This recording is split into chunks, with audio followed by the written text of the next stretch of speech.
Hello everyone, welcome to back to basic channel.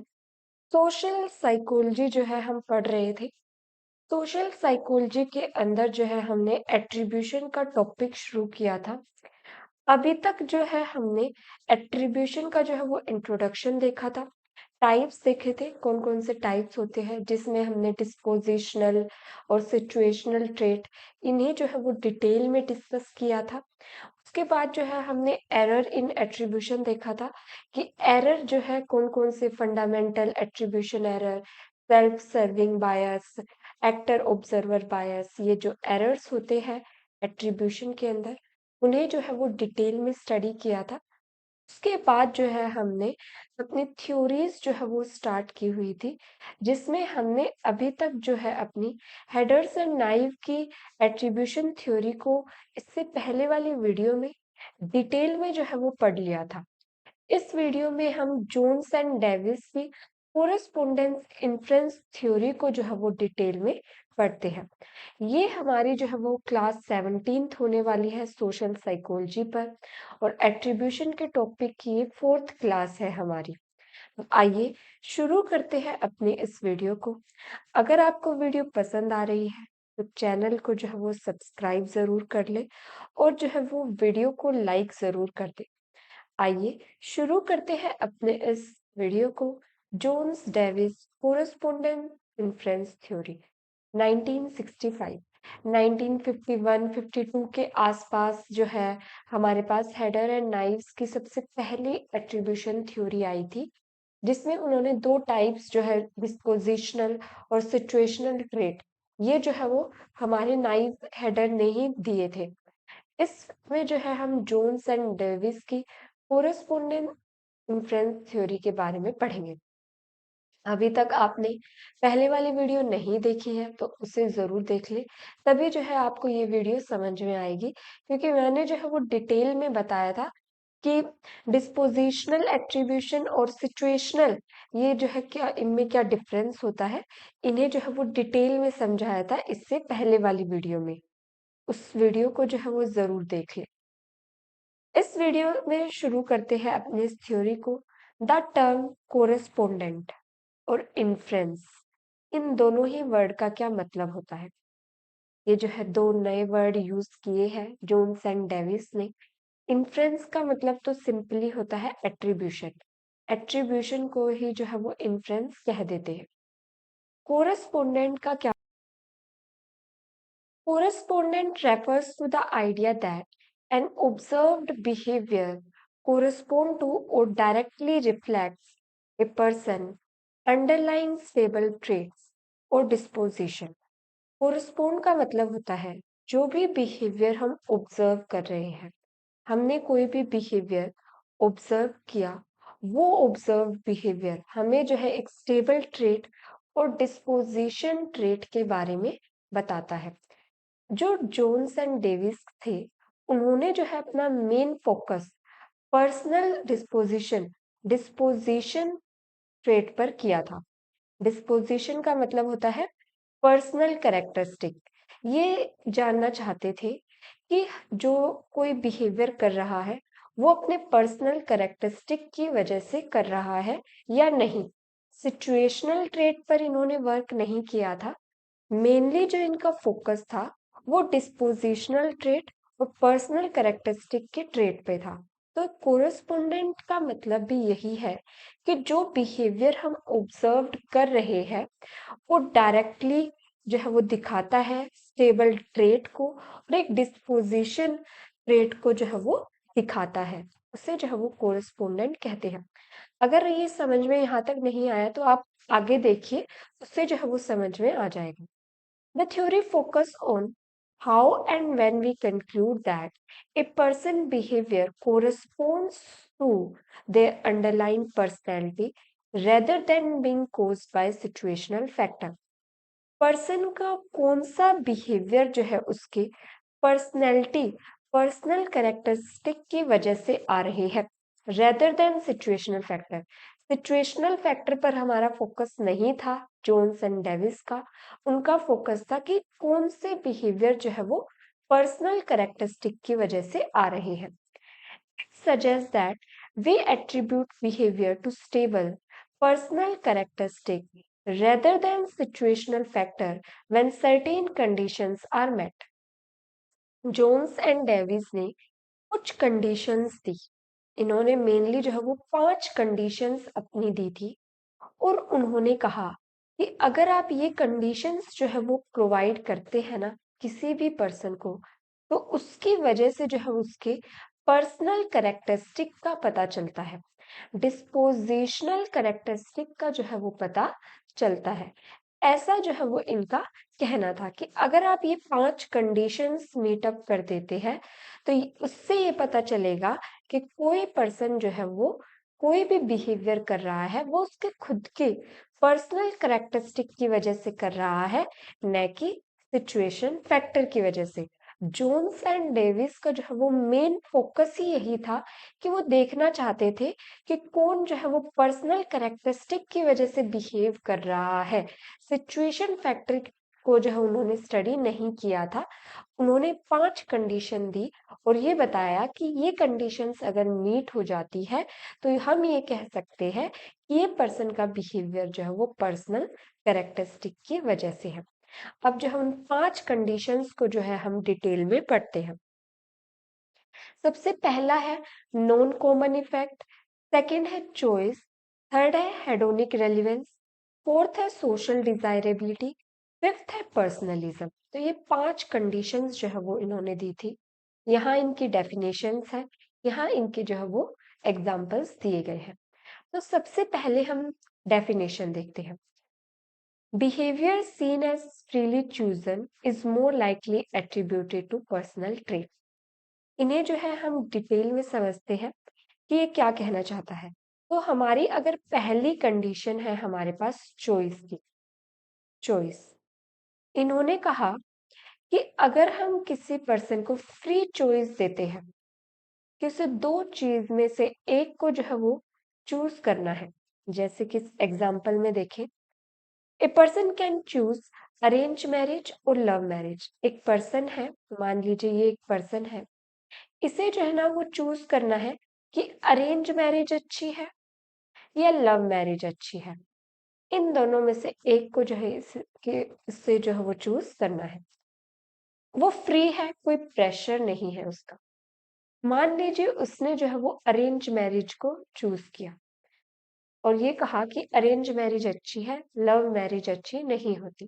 तो ये क्या है, उसने फ्री चॉइस किया और यहाँ से पता चलता है कि उस पर्सन की कुछ पर्सनल कैरेक्टरिस्टिक ही ऐसी है जिसकी वजह से उसका मानना है कि अरेंज मैरिज अच्छी है और लव मैरिज जो है वो बुरी है। अगर हम किसी को फ्री चॉइस देते हैं तो वो जो है उसके पर्सनल कैरेक्टरिस्टिक के बारे में बताता है। सेकंड है हमारे पास सोशल डिजायरेबिलिटी। अगर कोई पर्सन सोशल डिजायरेबिलिटी मतलब सोसाइटी के नॉर्म्स के अकॉर्डिंग बिहेवियर करना, नॉर्म्स के अकॉर्डिंग बिहेवियर, नॉर्म्स के अकॉर्डिंग बिहेवियर करना। अगर कोई सोसाइटी के नॉर्म्स के अकॉर्डिंग बिहेवियर करता है तो हम ये कह सकते हैं कि वो सिचुएशन ऐसी है। लेकिन अगर कोई against norms of society, society के अगेंस्ट जो है वो जाकर कुछ बिहेवियर कर रहा है, तो हम ये कहेंगे कि उसकी पर्सनल कैरेक्टरिस्टिक ऐसी है जिसकी वजह से जो है वो पर्सन इस तरह का बिहेवियर कर रहा है। फॉर एग्जाम्पल, सोशल डिजायरेबिलिटी ये रहा, if Roma speaks out against a popular but unethical policy at work, risking his reputation, low social desirability, you might infer his principle or courageous।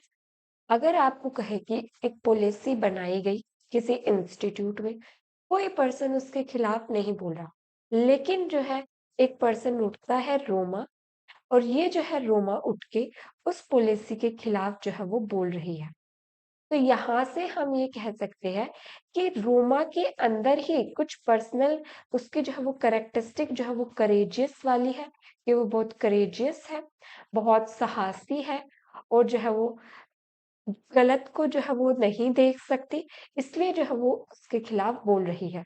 Low social desirability अगर कोई behaviour कर रहा है तो हम कहेंगे कि वो अपनी पर्सनल कैरेक्टरिस्टिक की वजह से इस तरह का बिहेवियर कर रहा है। तो ये जो है वो सोशल डिजायरेबिलिटी के अंदर आता है।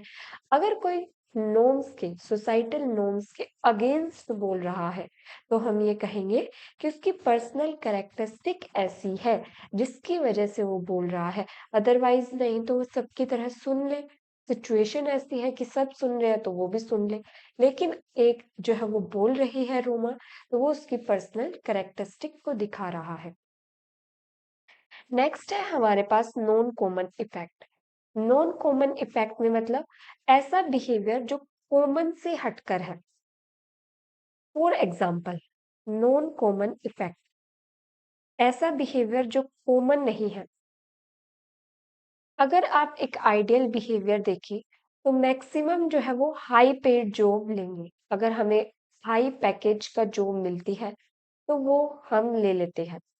लेकिन अगर एक पर्सन है, क्या नाम है, जोहन, जोहन जो ये पर्सन है, इसने जो है वो लो पेड जॉब जो है वो चूज की है। लो पे जॉब, जोहन नाम का ये पर्सन है, इसने जो है वो ये जॉब पे जो है वो चूज की है। ऐसा बिहेवियर दिखाया है जो नॉन कॉमन है, जो कॉमन बिहेवियर नहीं है।